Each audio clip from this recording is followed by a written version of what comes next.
7 June আমি যেমন আশা ব্রিগেডে জানাই, সে আমাকে টার্গেট করা ছিল এবং সে আমাকে রেপ করে। আমাকে যখন রেপ করছে আমাকে বলছে তুই কাকে বলবি না, তোর বললে কিন্তু তুই এখানে গুম করে ফেলা দেবো। আমি ভয় কারোর কাছে বলতে পারি।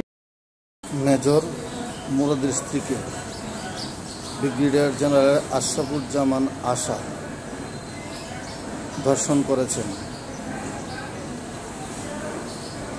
ভিকটিমের মুখে বিস্তারিত শুনুন। আমার হাজব্যান্ড BA 6193 6493, তার বিয়ের নাম্বার SM মাহবুবুল মুরাদ। সে 47 লং কোর্সের অফিসার এবং আমি ময়ূরাক্ষী সোনিয়া।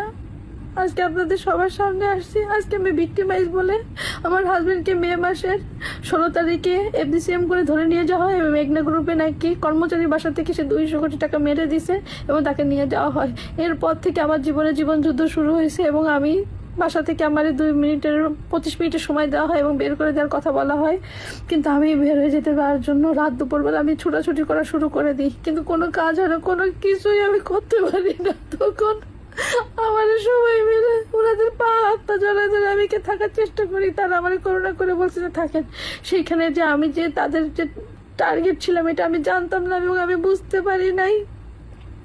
আমাকে 25 তারিখে বাসায় এখানে থাকার আশ্বস্ত করে ব্রিগেডিয়ার জেনারেল আশরাফুজ্জামান আশা, স্টেশন কমান্ডার হিসেবে, এবং লগেরিয়া। তারা সবাই মিলে বলছে যে আমি এখানে থাকতে পারবো এবং ব্যবস্থা করতে পারবো। আমি স্বপ্নচূড়া 502 নির্ঝর এরিয়াতে আসি এবং আমি এখানে থাকার চেষ্টা করছি।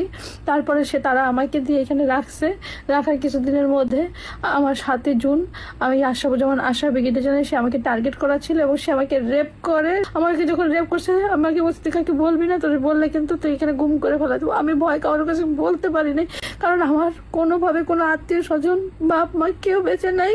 আমার বাবা মা মরে গেছে, কেউ নাই আমার।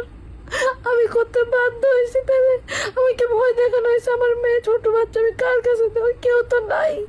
পরে তাকে আমি 10 জুন আমাকে জোরপূর্বক আমাকে ভয় পেতে দেখে কনভিন্স করার পরে সে আমাকে ডিভোর্স দিয়েছে। তারপরে আমি তাকে বিয়ে করছি এবং সে আমাকে বিয়ে করছে।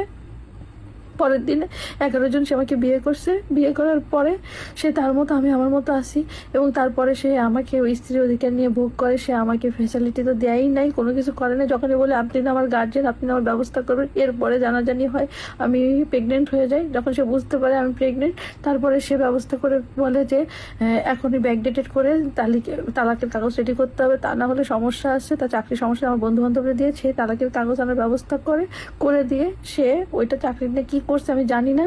এর পরবর্তীতে যখন আমি বুঝতে পারি যে সমস্যা একটার পর একটা বাড়তেছে এবং কমতেছে না, তার বোন, তার 2 বোন, তার ওয়াইফ এবং সে সহ বাসায় এসে আমাকে মারধর করে আমার বাচ্চা অ্যাবর্শন হয়ে যায় এবং ঘরের মধ্যে আমার গর্ভপাত হয়ে যায়। এবং আমি ভয়ে বলি না এবং তখনও বলে গেছে যদি বলে দিস তাহলে তোকে মেরে ফেলাই দেবো, তোর বাচ্চা গুম করে দেবো। আমি এটা বলতে পারিনি, কারোর কাছে বলতে পারি।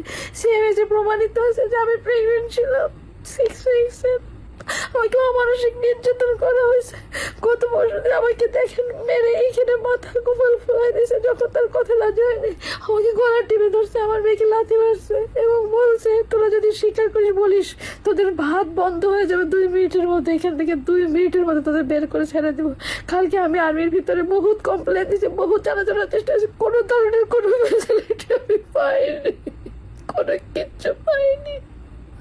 আমি কিচ্ছু পাইনি, আমাদের কোনো জাস্টিস দেয়নি। কালকে আমি আর্মিতে রিপোর্ট করতে যেতে চাচ্ছি, জানি না আমি ফিরে আসবো কিনা, কোনো কিছু হবে কিনা। আমি সবার কাছে আমি আবেদন করছি, আমি জানানোর চেষ্টা করছি, আমি কিছু করতে পারিনি। আমার বাসায় খাবার নাই, আমি না খেয়ে মরে যাচ্ছি। আমাদের সামাজিক ভাবে আমার চাকরি বাকরি নেই, আমার বাচ্চা নিয়ে কিভাবে চলবো আমি জানি না। আমার আপনারা বাঁচান, আমি কিভাবে থাকবো আমি জানি না।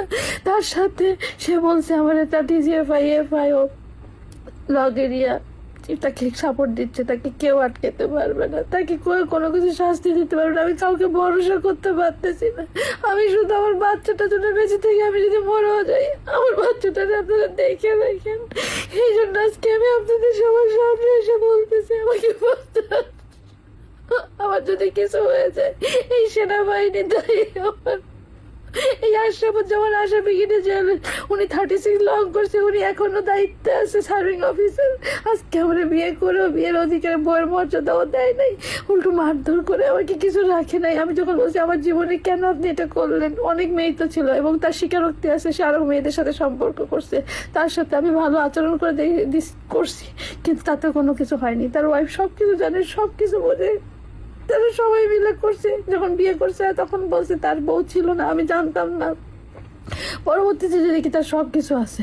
বলতে পারেন আপনি জানতেন না কেন?